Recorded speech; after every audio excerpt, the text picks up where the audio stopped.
Silas Thornwick woke to two babies crying in his bedroll. Dawn light painted the Arizona desert gold, but something felt wrong with the world. He could see one child clearly. Moses, the woman had whispered through her exhaustion. Dark skin, tiny.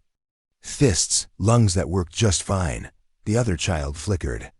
Evening Star existed in glimpses, a shadow that moved wrong. Transparent fingers that caught morning light. Silas blinked hard, thinking the desert sun played tricks on his eyes. The crying continued from empty air. He sat up slow, bones creaking like old leather. 45 years of cattle drives and hard ground had carved deep lines around his eyes. The babies needed tending. Moses reached toward him with solid hands. Evening Star's cries pulled at something deeper than hearing. Zephra Bell watched. Him from across their small camp. She'd given birth during last night's storm, when lightning split the sky and rain turned dust to mud. Her face held exhaustion and something else. Fear, maybe, or recognition. The poker game felt like a lifetime ago. Jeremiah Kask had dealt the cards in the Silver Dollar Saloon. 5 men around a table thick with cigar smoke and whiskey fumes. The pot grew heavy with coin and desperation. Then Kask threw down a crumpled paper. Debt contract, he'd said. Woman's husband owed the mining company $300. Died in a cave-in before he could pay. Silas had stared at the document. Someone's life reduced to legal words and a dollar amount. He'd seen such papers before. They never ended. Well, for the person named on them. She's expecting, Kask had added with a grin that showed too many teeth. Any day now. The cards had fallen in Silas's favor. 3 aces against Kask's 2 pair. He'd won more than he'd bargained for. A pregnant woman who looked at him with eyes that held storms. Now those same eyes studied him across the dying campfire. You can see them both, Zephra said. Not a question. Silas fed Moses with careful hands. The baby took to the bottle easy enough. When he reached toward the space where Evening Star cried, his fingers touched something warm and solid. Then empty air. Then warm flesh again. I see one baby, he lied. Zephra pulled herself upright. Birth had taken its toll, but strength ran deep in her bones.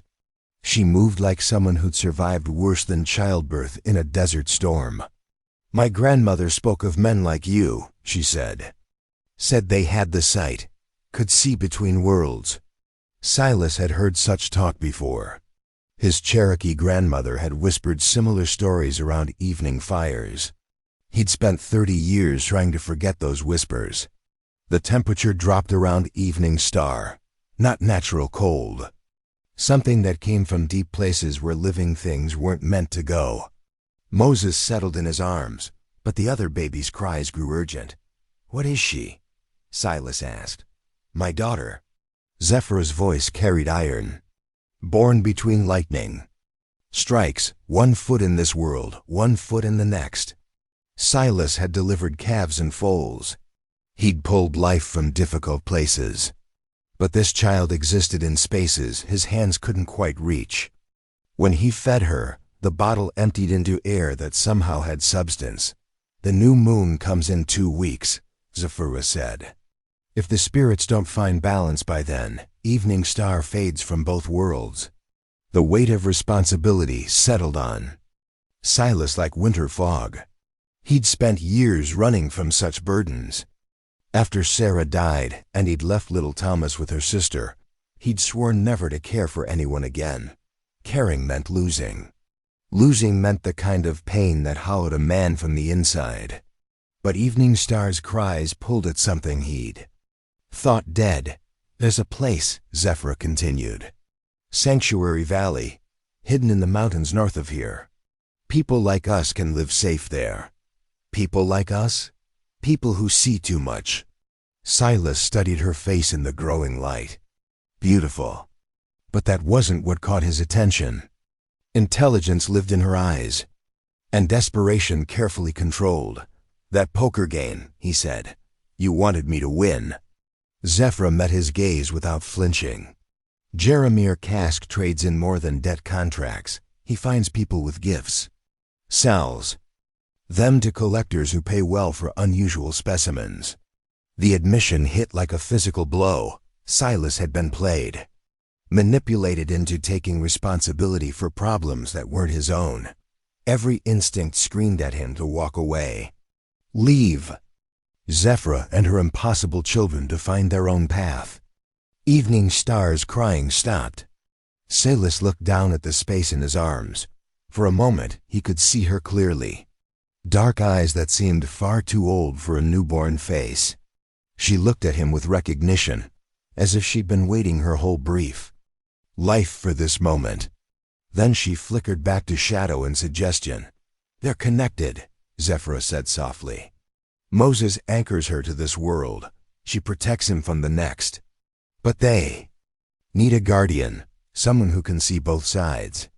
Dust rose on the horizon, riders moving fast across the desert floor. Too far to make out details, but Silas counted at least 6 horses. Maybe more. Kask? He asked. Zephyr nodded. He won't give up easy. Those children are worth more than any debt contract. Silas had 2 choices. Mount his horse and ride hard for the mountains alone. Or stay with a woman and 2 babies who would slow him down and probably get him killed. Moses gurgled contentedly in his arms. Evening Star's presence warmed the air around them both. The choice made itself. How far to the sanctuary valley? He asked. Relief flickered across Zephyr's features. 2 weeks hard riding. Maybe less. If we push, can you travel? I can do what needs doing. Silas began breaking camp. The riders grew larger against the morning sky. Time was running short, and the desert offered precious little cover for a man with a woman and 2 newborns. But as he secured his gear, something settled in his chest. A sense of purpose he hadn't felt since before Sarah's fever took her. These children needed him. Not just any guardian, but specifically him. A man who could see between worlds and make the hard choices that survival demanded. The hunt was about to begin. They rode through country that forgot mercy. Red rock stretched toward horizons that offered no comfort. The sun carved shadows from stone and flesh alike. Silas held Moses against his chest while Evening Star flickered. In and out of the visible world beside them. 3 days on the trail taught him things no man should have to learn. How to feed a baby that existed between heartbeats. How to change swaddling clothes for a child who sometimes weighed nothing at all. How to love something that might disappear before his eyes. Zephyr rode her horse with the dignity of someone born to harder things than desert travel. She'd bound herself tight after the birth, but blood still stained her dress. She never complained. Never asked to rest longer than necessary. Your grandmother, she said during their 3rd evening camp. She taught you things. Silas poked at their small fire. Wood was scarce, so they burned sage and dried grass. The flames cast strange shadows that moved wrong. Some things, he admitted. What did she call it? The sight, walking between. The words came hard. He'd spent decades burying his grandmother's teachings. Said our family were bridge people. Meant to keep balance.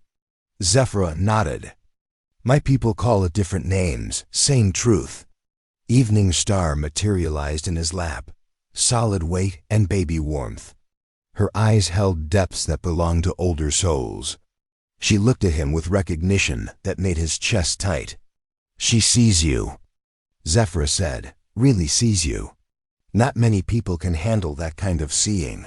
The baby flickered back to shadow. Moses stirred in his makeshift bed, reaching toward empty air where his sister had been. The connection between them ran deeper than blood. When Evening Star disappeared, Moses fretted. When she returned, he settled. They're 2 halves of something, Silas said. Something that shouldn't exist. Something that does anyway. Dust devils danced on the horizon. Too regular. Too purposeful. Silas counted 6 riders keeping steady distance.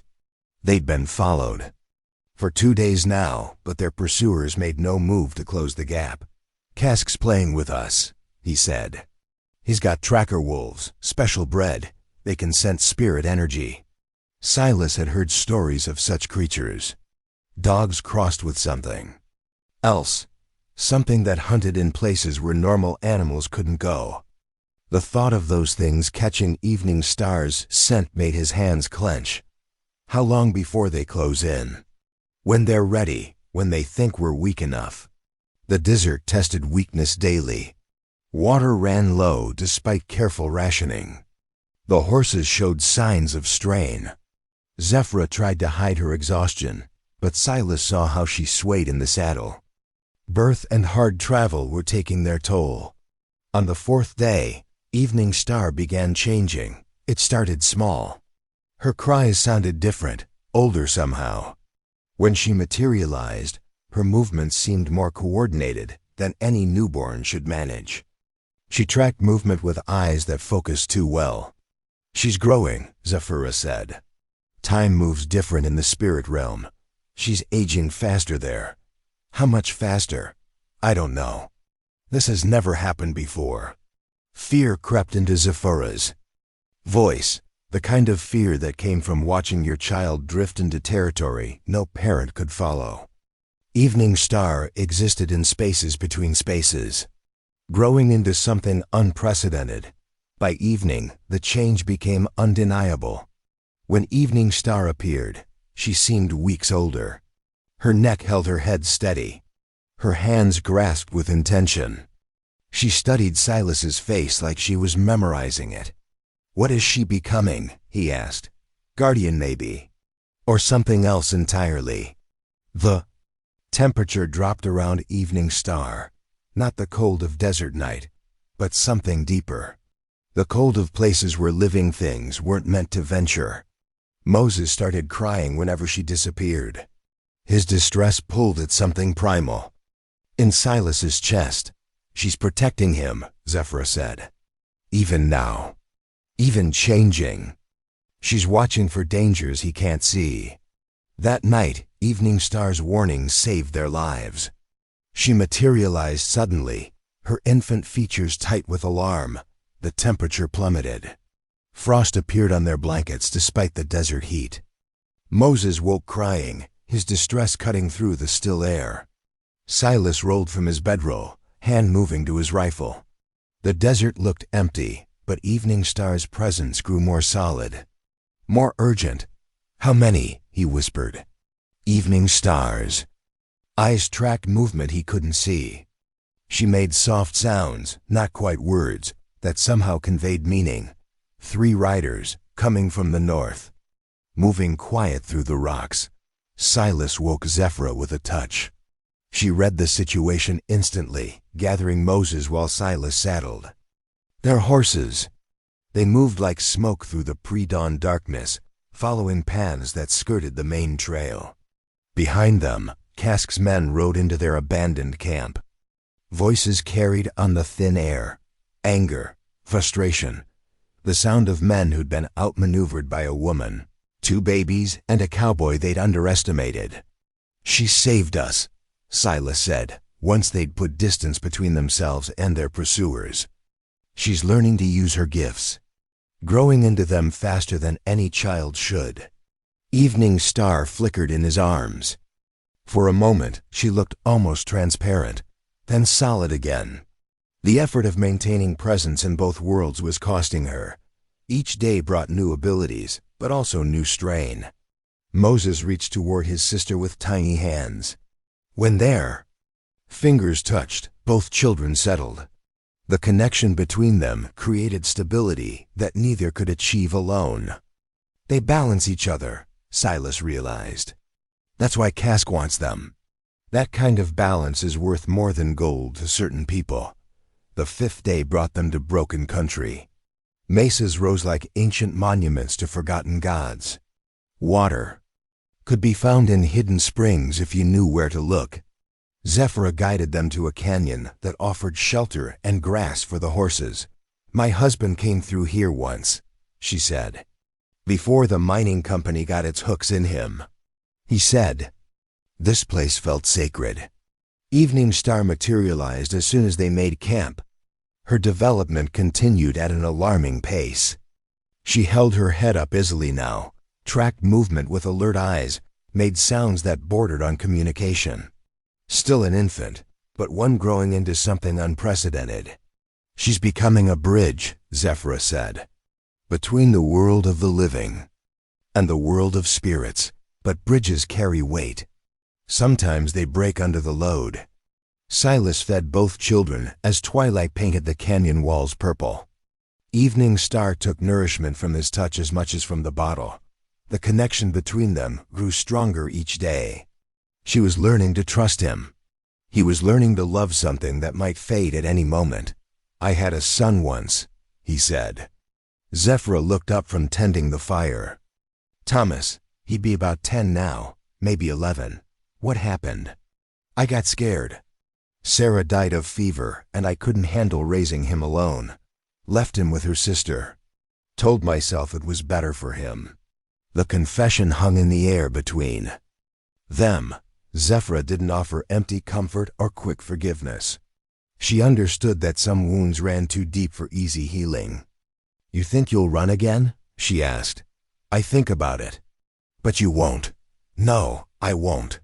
Evening Star reached for his face with translucent fingers. Her touch carried warmth and something else. Recognition, acceptance. She saw his flaws and loved him anyway. The way children loved before the world taught them to be careful with their hearts. The tracker wolves found them on the 6th day. Howls echoed through the canyon just after sunrise. Not the voices of normal animals, but something that carried harmonics from other realms. The sound made Moses cry and Evening Star flicker rapidly between visible and invisible. How many? Silas asked. 3, maybe 4. Can we outrun them? Not with the babies, not with me still healing. Silas checked his rifle and pistol. Limited ammunition, not enough for a prolonged fight. But Evening Star's presence grew stronger, more solid. She looked at him with eyes that held depths beyond her apparent age. She's preparing for something, Zephyra said. What kind of something? I don't know, but she's drawing power from both realms. Getting ready, the wolves appeared at the canyon mouth. 3 of them, lean and hungry. Their eyes held intelligence that belonged to creatures that hunted in multiple dimensions. They could track Evening Star's spirit scent across impossible distances. Behind them rode Cask and 2 men. They'd found their quarry at last. Silas made his choice. He'd run from responsibility once before. Left people who needed him to face their troubles alone. Not again. Not these children. Not this woman who'd trusted him with her impossible family. Get behind the rocks, he told Zephyra. Keep the babies safe. Silas, I'm not running, not this time. Evening Star solidified completely. For the first time since her birth, she existed fully in the physical world. Her infant features held determination that belonged to someone far older. She was preparing to protect her family the only way she knew how. The battle for their lives was about to begin. The tracker wolves circled like smoke-given teeth. Their eyes held intelligence that belonged to creatures bred for hunting between worlds. Cask sat his horse at the canyon mouth, patient as winter. Silas Thornwick, he called. You're making this harder than it needs to be. Silas kept his rifle trained on the lead wolf. The creature's gaze met his without flinching. It knew things about fear that normal animals never learned. The woman and her unusual children, Cass continued. That's all we want. You can ride away. Live to see another sunset. Behind the rocks, Evening Star began to glow. Soft light that belonged to neither sun nor moon. Moses quieted in Zephyr's arms, watching his sister with eyes that tracked impossibilities. He's stalling, Zephyr whispered. Waiting for something. The something came as thunder without clouds. Hoofbeats from the canyon's far end. More riders. The trap had been carefully laid, and they'd walked straight into it. "Professor wants them alive," Cask said to his men. "Try not to damage the merchandise." Evening Star's light intensified. The temperature dropped so fast that frost appeared on the canyon walls. Her infant features held concentration that belonged to someone far older. She was gathering power from realms where physics bent to will. The wolves attacked first. They moved wrong, too fast, covering ground in ways that defied distance.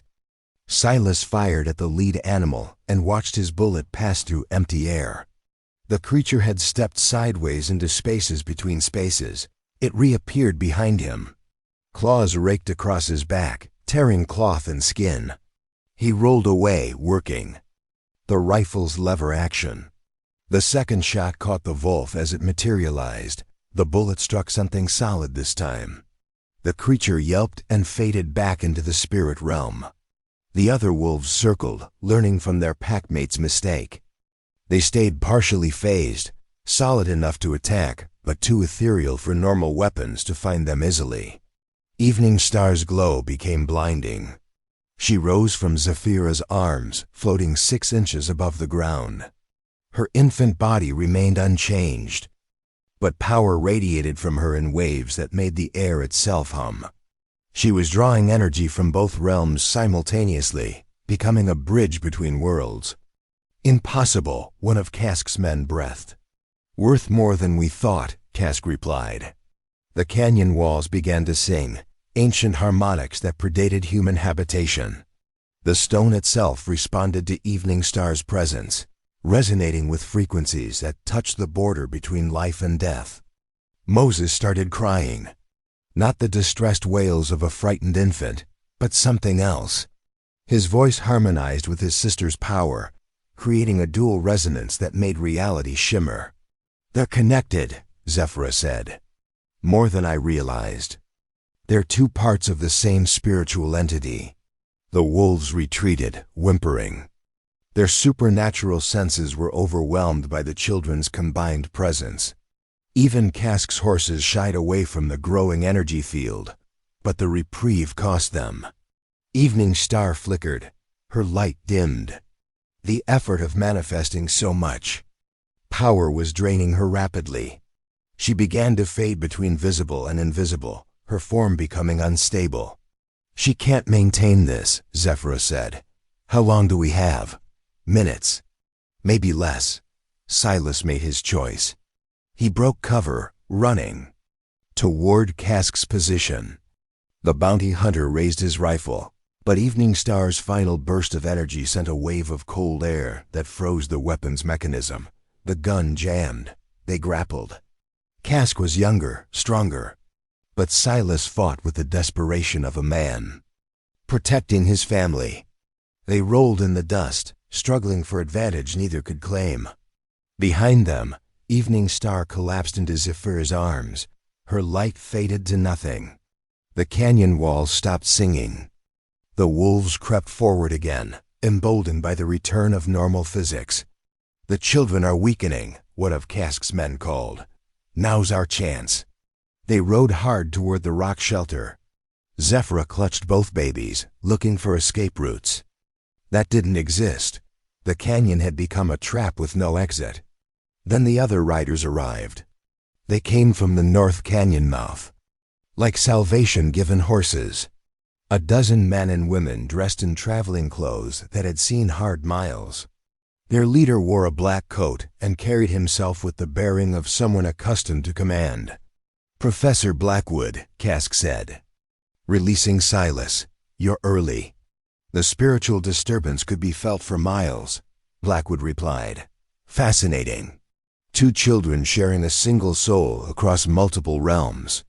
He dismounted and walked toward the rock shelter. His presence made the air feel thick and oppressive. Evening Star whimpered in Zephyra's arms, instinctively recognizing a threat. "My dear woman," Blackwood said to Zephyra, "you've given birth to miracles. They belong in my collection, where they can be properly studied. They belong with their mother," Silas said. "You're the guardian, the one with hereditary sight." Blackwood studied Silas with interest. Your bloodline has been missing for 30 years. We wondered what happened to the Thornwick legacy. The words hit like physical blows.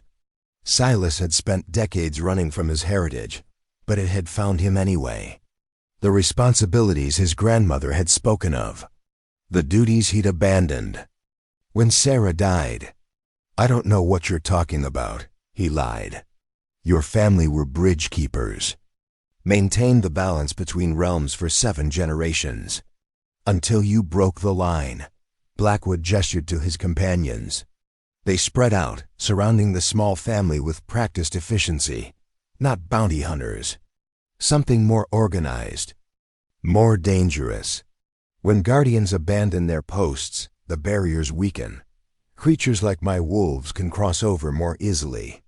People like these children are born with abilities that should remain dormant. Moses began crying again. His distress triggered something in Evening Star.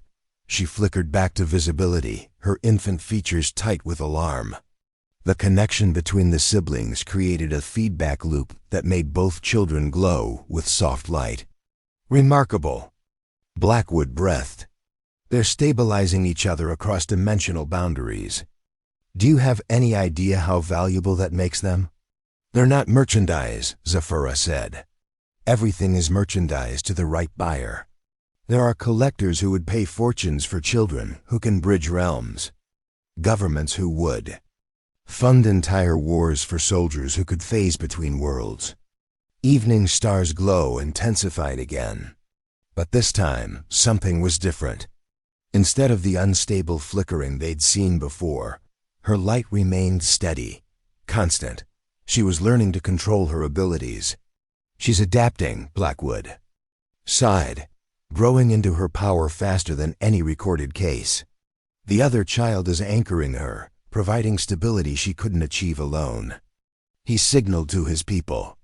They moved forward with nets designed to contain supernatural entities. Devices that glowed with their own inner light, meant to hold creatures that could phase between dimensions. The children come with me, Blackwood said. The woman can accompany them if she cooperates. The guardian will be dealt with separately. Silas looked at the rifles pointed in his direction. At Zephyra holding both babies with fierce protectiveness. At Evening Star's growing light and Moses's harmony with his sister's power. He'd run from responsibility once before. Left his son. To be raised by others rather than face the weight of his family's legacy. The guilt had followed him across 30 years of empty horizons. Not again. You want the guardian? Silas said. You found him. Evening Star's light exploded outward. The canyon filled with radiance that belonged to neither day nor night. She was no longer a flickering presence between worlds, but a stable bridge connecting both realms. Moses's cries became something else. A harmonic resonance that made the stone walls sing again. Brother and sister, physical and spiritual, creating. A balance that had been missing from the world for 30 years. The real battle was about to begin. Blackwood smiled.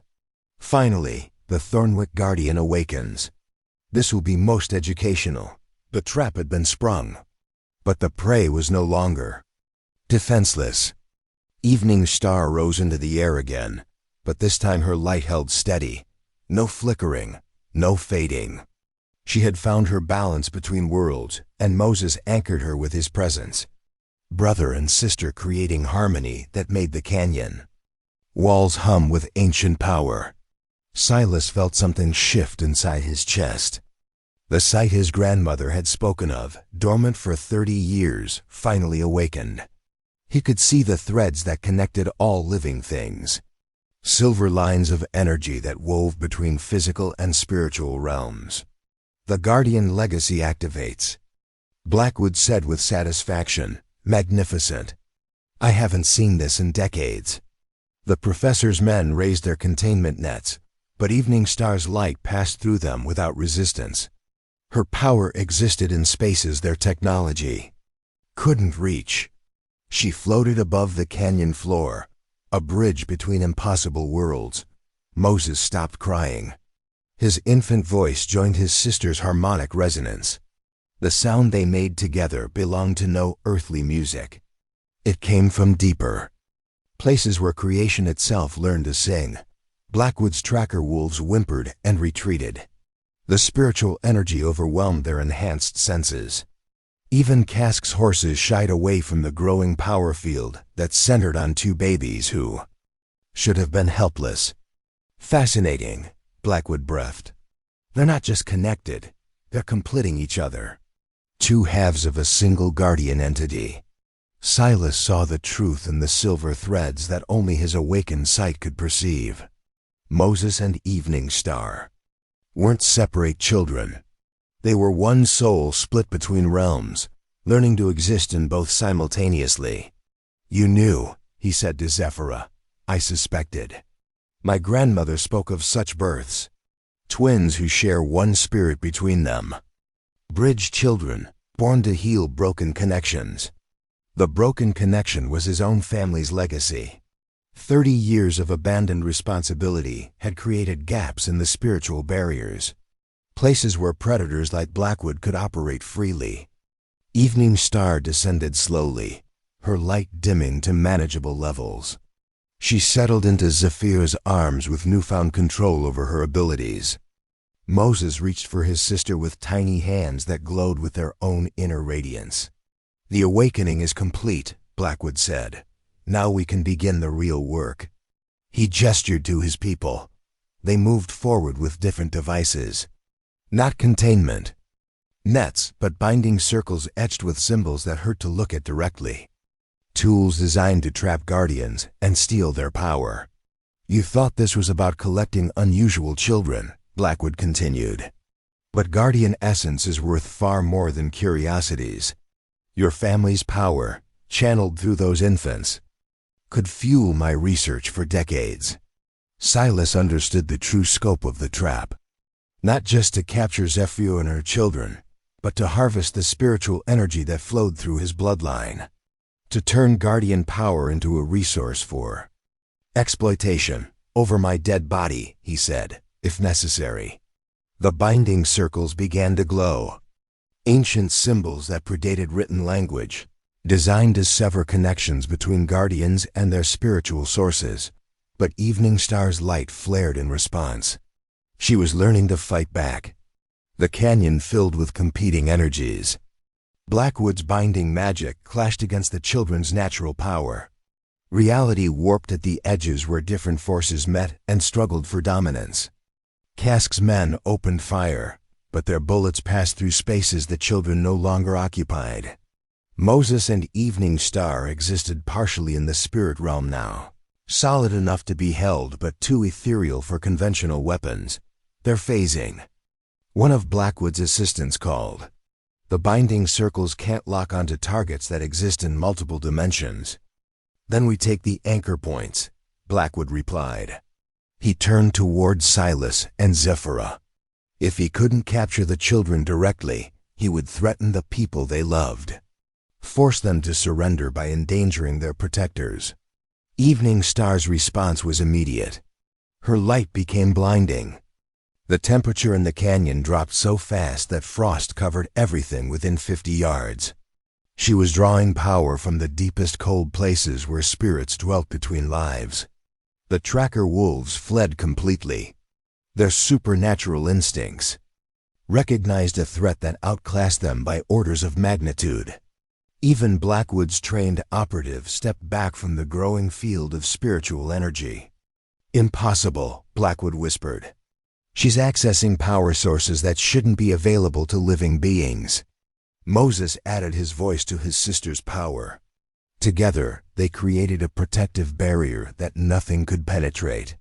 But the effort was costing them. Even with their shared strength, they were still infants trying to wield forces meant for fully trained guardians. Silas felt his own power responding. The silver threads that connected all things became visible as solid lines of light. He could see the network that held reality together, and his family's place in maintaining its stability. "The Thornwick legacy," he said, understanding finally flooding through him. We weren't just guardians. We were the ones who kept the whole system balanced. 7 generations of your bloodline, Blackwood confirmed. Until you abandoned your post and let the barriers weaken. Do you have any idea how much chaos you've caused? The weight of 30 years of neglect settled on Silas's shoulders. Every supernatural predator that had crossed over. Every person with spiritual gifts who'd been exploited because the protections had failed. All of it traced back to his decision to run after Sarah died. But Evening Star's light touched something deeper than guilt. She showed him the network as it could be, restored, balanced, protected by guardians who understood their true purpose. It's not too late, Zephyra said softly. The children can heal what was broken, but they need a teacher. Someone who accepts the responsibility. Silas looked at Moses reaching for his sister across impossible distances. At Evening Star maintaining her bridge between worlds through sheer determination. At Zephyra, holding them both with fierce protectiveness. At the family he'd found in the desert when he'd given up hope of ever belonging somewhere again. I accept, he said. The words carried power. Ancient oaths that bound guardian bloodlines to their duties. The silver threads brightened, weaving. New connections that had been missing for 3 decades. Blackwood's binding circles shattered. His containment devices sparked and died. The children's combined power, channeled through Silas's restored guardian abilities, overwhelmed every trap he'd prepared. Retreat, Blackwood ordered his people. This isn't over, Thornwick. There are others who want what you protect. Let them come, Silas replied. The professor and his operatives withdrew, leaving only Cask and his remaining men. The bounty hunter looked at the glowing children and the man, whose eyes now held depths that belonged to someone who could see between worlds. This ain't worth what they're paying, Cask muttered. He mounted his horse and rode away without looking back. Evening Star settled into Silas's arms, her light dimming to a gentle glow. Moses cooed contentedly as his sister's presence stabilized in the physical realm. The crisis had passed, but more importantly, they had found their balance. Where do we go now? Zephyra asked. Home, Silas said. The real Sanctuary Valley, where guardian families have always gathered. They rode north through country that recognized them now. The land itself seemed to welcome their passage. Animals watched without fear. Plants turned toward Evening Star's gentle radiance. 3 days later, they crested a ridge and saw the valley spread below them. Green meadows and clear streams. Houses built with care and time. Gardens where children played under the watchful eye of adults who understood that some gifts required protection. It's beautiful, Zephyra breathed. It's ours, Silas replied. They descended into Sanctuary Valley as the sun painted the sky gold. Evening Star flickered between visible and transparent, but now it was play rather than instability. Moses laughed and reached for shadows only he and his sister could see. An old woman met them at the valley's entrance. Her eyes held the same depth that Silas's had gained.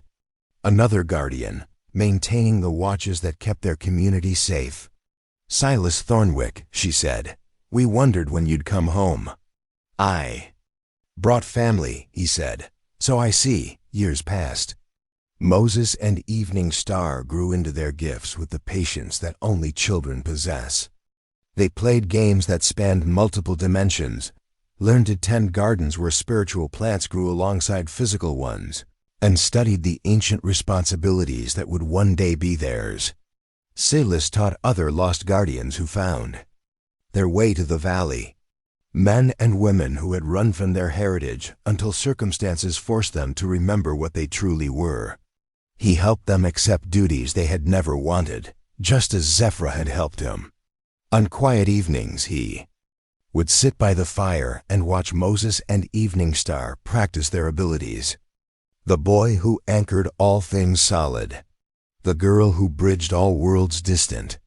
Two halves of something that should have been impossible, thriving because love had made them whole. The bedroll where he had first found them hung on the wall of their house, a reminder of the morning when chaos had become foundation, and a man running from responsibility had finally learned to embrace it. In the distance, mountains stood guard over the valley where guardian families lived in peace, where children with impossible gifts could grow up safe, where the network that held reality together was maintained by people who understood that some things were worth protecting. The balance had been restored, and that is all to the story for now. Please let me know where you are tuning in from. Perhaps we will create a story there. Consider liking this video and subscribing to our channel. And if you enjoy our content, click this video on your screen. I promise you, it's worth watching. See you tomorrow.